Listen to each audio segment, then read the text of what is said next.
Trump made a lot of news overseas this week, including imposing a new deadline on Russia to end the war.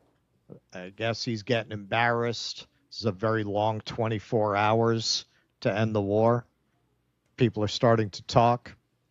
President Trump told reporters he plans to shorten the timeline for Russia to agree to a ceasefire in Ukraine to within the next 2 weeks, based on Russian President Vladimir Putin's continued attacks on Ukrainian cities. Trump had said July 14th that Russia would face additional sanctions and tariffs if it did not stop fighting in Ukraine within 50 days, putting the deadline at September 2nd. But Monday, the president indicated he would push up that time frame to early August. During a sit-down conversation with Starmer later, the president said he would move up the timeline to initiate sanctions against Moscow to about 10 or 12 days from today, adding, "We just don't see any progress made." Let's take a look at that.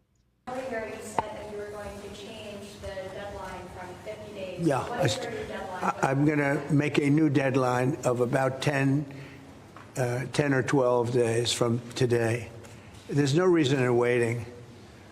There's no reason in waiting. It's 50 days. I want to be generous, but we just don't see any progress being made. I mean, it's not funny. It's tragic and horrible, but just to contrast that with, oh, yeah, repeatedly insisting, 24 hours, I'll have it settled. Just the despair, the defeat on his face. Wow. Yep. Wow. The president earlier this month said the U.S. would impose severe tariffs on Russia if Moscow did not agree to a ceasefire in Ukraine in the next 50 days. Trump indicated he would impose a 100% secondary tariff, which would target other nations that do business with Russia in a bid to further hurt the Russian economy. Now, this segment was put together by Gen X Girl. She did some very good research here, kind of pointing out, what sanctions are you going to impose on Russia that you have not imposed on Russia already? Russia sanctions dashboard here. 2,695 before the invasion, 21,692 more since the invasion. I don't even know what you could tariff. Well, you know the old saying, kinds of numbers. The old saying, 21,693 is the charm, right? Is the charm, Yeah, exactly. yes. So here you see a pie chart on the left. The U.S. alone has 7,384 sanctions against Russia. Canada is the next with 3,639. And then Switzerland, strangely, is number 3. Wouldn't have seen that coming. The UK is lower than you would think, 2,482. That might be because they need energy from Russia. There's only so far they could push it, but I'm speculating there. And then if you look on the right, the next closest sanctioned country is Iran. The total there looks about 3,500. And Russia, it's just astronomical. So what are you going to do? Like, this hasn't worked so far. What do you think more sanctions are going to do? Russia invaded Ukraine in February 2022 after amassing troops at the border. Trump campaigned on a pledge to end the war within 24 hours, a time frame he later claimed was sarcastic. Wow. All right, let's go to the tape, and you tell me if he was being sarcastic. You could end this Ukrainian-Russia war in 24 hours. Yeah. How? So I know Zelensky very well because he was very honorable with the fake phone call, impeachment hoax #1. They said I made a phone call to him, and I was very threatening. I wasn't at all. I was actually very nice. I was congratulating him on a victory. But when they asked him, they said, were you threatened? He didn't even know what they were talking about. He was very honorable. He could have done grandstand. He said, yeah, I felt threatened. I felt threatened. He didn't do that. And as you know, I get along very well with Putin. I would tell Putin, got to settle. I would tell Zelensky, you got to settle. I would simple as tell that. one, you're going to load up with money. I'd tell Easy. the other, Any you're not going questions? to get any money. Yep. I would get a settlement in 24 hours. Now, it should have Hey, never... so here's the plan. I look at Putin. I say, you gotta settle. That's it.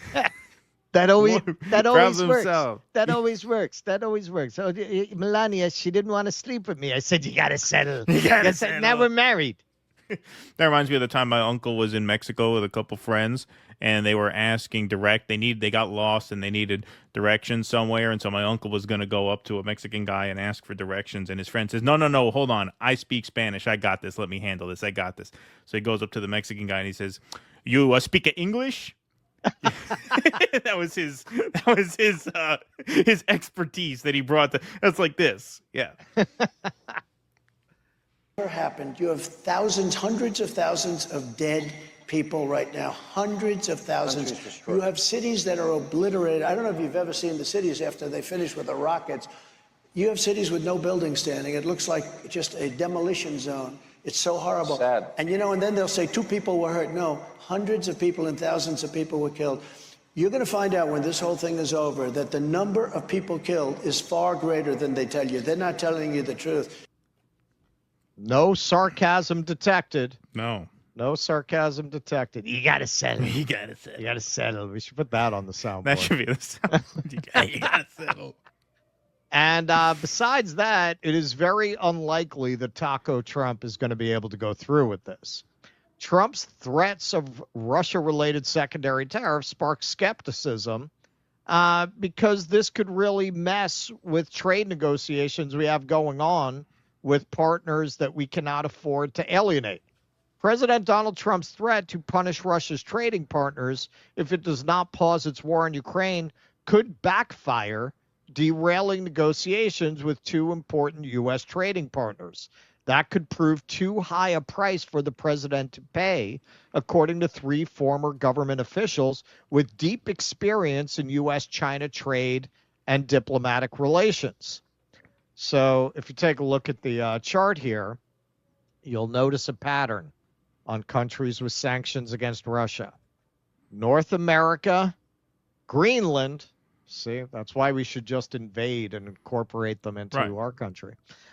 Europe and Australia down there. And what is that? Japan off the coast of Asia. Japan. And South Korea. And South Korea. Yeah. That's it. Big world That's out it. there. Yep. Africa, South America, Middle East, nothing. Obviously, like all of Asia. None of Asia has any of these sanctions. Well, yeah, look at that Russia. big gray China out there. That's a big one. That's an important one. Yeah, it's kind of important. Yeah. But really, I mean, it's all of Asia except for South Korea and Japan. Yeah. Like all of Asia does not have sanctions against Russia. Trump suggested last week that he could impose tariffs of up to 100% on Russia's trading partners if Vladimir Putin doesn't cease hostilities in the next 6 weeks. But Russia's closest trading partners are China and India, 2 countries that his administration is in delicate negotiations with on tariffs and market access. That aside, just the fact that these are the trading partners we'd have to sanction would imply that Taco Trump would back out anyway. What did Vladimir Putin do that in any way suggested to you that this would matter to him? Right. That he's going to in any way back off because of more sanctions? I have said this from day one, man. These are people who burned their own capital to deny Napoleon's army shelter. The Battle of Stalingrad, okay? Like, you are not getting the Russians to back down over sanctions. No. These people have not backed down under much, much worse threat and much worse conditions. So it's another one of these Trump gestures, but he's not dealing with Keir Starmer this time. He's not dealing with Ursula von der Leyen this time. He's dealing with Vladimir Putin. He'll tell him to go get his fucking shine box. And he's got to know that. He's got to know that. Trump just says shit very often. Did he even like think about this before he said it? You get the impression he just wakes up in the morning and says these things. Well, then you have to ask yourself why shrink the deadline from 50 to 10 to 12. And it seems to me like, what our friend Nick Cruz said, which is that Trump's sort of main purpose that he served for the deep state and for NATO and for the military industrial complex, because Israel-Gaza was on a certain trajectory regardless of this. But the one perk from the deep state's standpoint of putting Trump in is that he gets to now sell the Ukraine war to the conservative half of the country. Right, the liberals were right, already sold right, on it, right? And right. so you needed Trump to come in and say, hey, we tried everything we could do to end this. Putin's just not going to do it. So we guess we have no choice. But Trump Yep. already said we're going to keep arming Ukraine because we have no choice because Putin won't make a deal. Okay, so how is Right. that functionally any different Right. from Joe Biden? Functionally, it's not any different at all. It's not. You're It's just not. pretending to try and make a deal. But if you are as impotent as this, then you may as well not try. So at that point, what is the actual difference between Trump and Biden on Ukraine? Zero. The difference is now the conservatives are going to learn to take it, just like they learned to take Epstein, right? Just like they're going to learn to take Medicaid cuts, even though they were promised no Medicaid cuts, right? They are going to be cucked into essentially taking the pro-NATO, pro-Democrat position, which is, man, this guy's a madman. There's no reasoning with him, so we have no choice, right? Yep. That's it. No. Look at all these accounts, man. Look at all these accounts that when it was Biden, we're all talking about Ukraine. Look at all these podcasters. We're all talking when you about hear any Ukraine. of these people, exactly. Courting World War III. You see them talking about that? Nope. I want to see Obama in handcuffs. I want to see Obama in handcuffs. That's right, it, man. It's all as we'll see. I do a little analysis of that space in our Manhattan shooter coverage. Right. That's really the angle I'm covering that from. Anatomy of a grift. It's all a big grift, and you ain't in it. Yep. 100%. Please clap.